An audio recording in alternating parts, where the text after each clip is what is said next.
Olá, meu nome é Bruno Henrique dos Santos, sou professor de Ciências e Biologia e candidato à vaga PSS pelo Núcleo Regional de Londrina. E hoje vou estar apresentando uma aula sobre o Reino Monera, uma aula destinada aos alunos do 7º ano do Ensino Fundamental 2.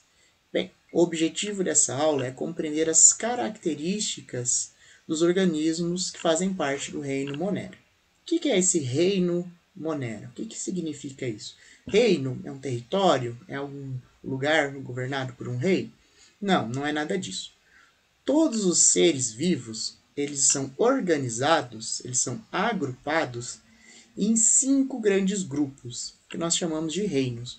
O reino Monera, que contém as bactérias, o reino Protoctista, que contém os protozoários, as algas, o reino Fungi, que possuem os fungos, os cogumelos, as leveduras, o reino Plantae, que possui as plantas, e o reino Animalia, que está contido ali todos os animais. Bem, então o reino Monera é o grupo onde estão organizados as bactérias. Você com certeza já ouviu falar das bactérias no dia a dia, principalmente relacionado a doenças. Mas agora eu tenho aqui uma pergunta para você refletir durante essa aula. Será que todas as bactérias elas causam doenças? Bem, vamos então primeiro ver algumas características desse grupo e depois tentar responder essa pergunta. Então, quais são as características das bactérias? As principais características é que elas são seres unicelulares e são seres procariontes. E o que significa isso? Então, um organismo unicelular é um organismo que um indivíduo ele possui apenas uma célula.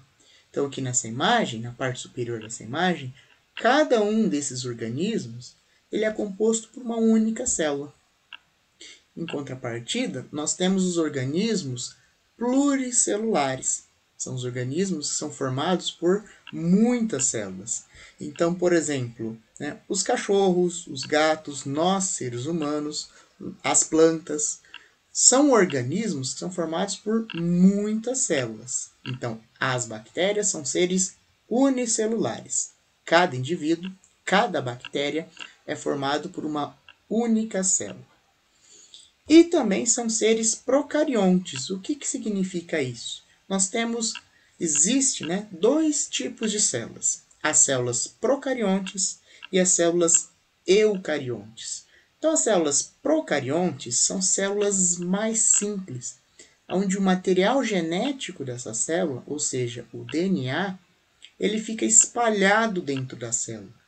Diferente das células eucariontes. As células eucariontes são células mais complexas. O DNA, o material genético, ele fica dentro de um compartimento, que nós chamamos de núcleo. Nas células eucariontes, o material genético não fica espalhado pela célula. Além disso, as células eucariontes possuem outras estruturas que nós chamamos de organelas, que desempenham funções específicas dentro da célula. Então, as bactérias possuem esse tipo de célula mais simples, a célula procarionte. E o tamanho? Qual será que é o tamanho dessas bactérias? Bem, elas têm, em média, 2 micrômetros de tamanho. E o que significa isso? O que é 1 micrômetro?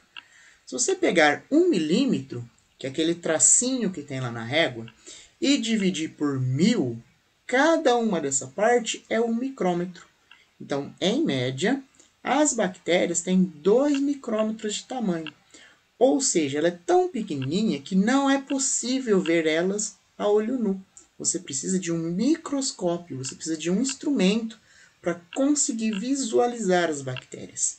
Para vocês terem uma ideia, uma célula humana tem mais ou menos 20 micrômetros, enquanto uma bactéria tem 2 micrômetros. Ou seja, uma bactéria pode ser até 10 vezes menor do que uma célula humana. Então, aqui nós temos uma representação de como que é mais ou menos uma bactéria. Tá? Então, como eu disse anteriormente, ela possui uma célula procarionte, ou seja, uma célula mais simples.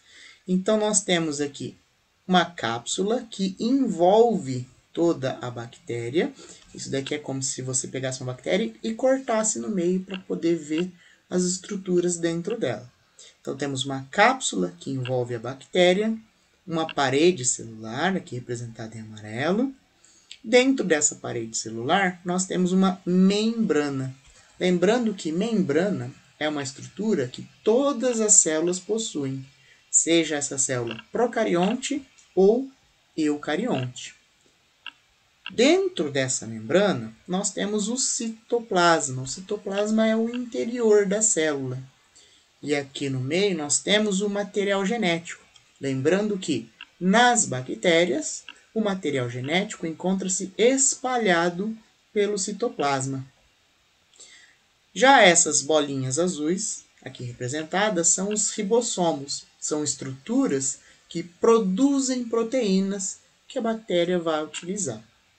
As bactérias podem ou não ter essa estrutura aqui, ó, um flagelo, que ela usa para se movimentar.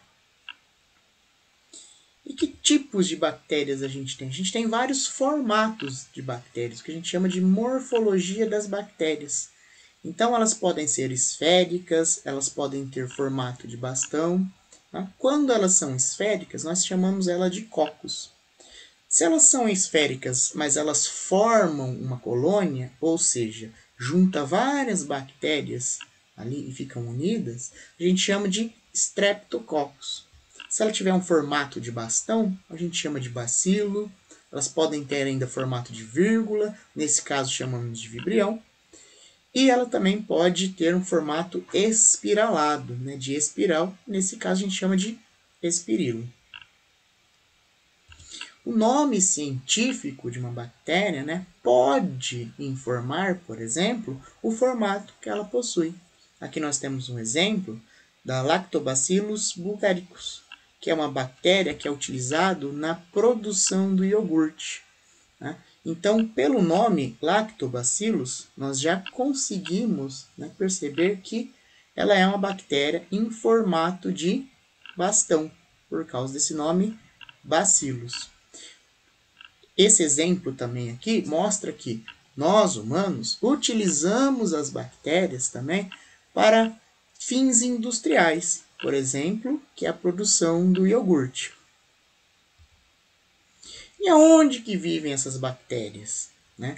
Se a gente pensar numa bactéria que causa doença, a gente pensa, ela vive dentro da gente, por exemplo, uma infecção de garganta, a bactéria está na minha garganta, mas todas elas, onde será que elas vivem? Né?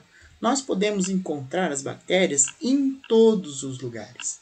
Nós temos, por exemplo, as bactérias de vida livre, que são encontradas no solo, na água, fazendo a decomposição da matéria orgânica. Nós temos também as bactérias que realizam simbiose. O que é simbiose?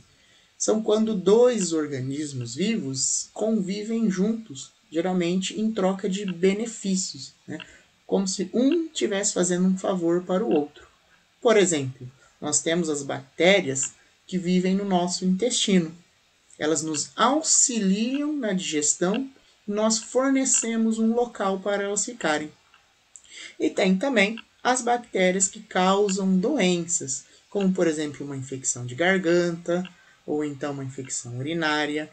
Porém, essas bactérias que causam doenças, elas representam apenas 1% de todas as espécies de bactérias que existem.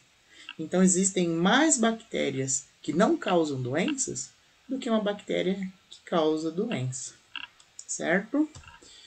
Então, a resposta para a nossa pergunta inicial é não.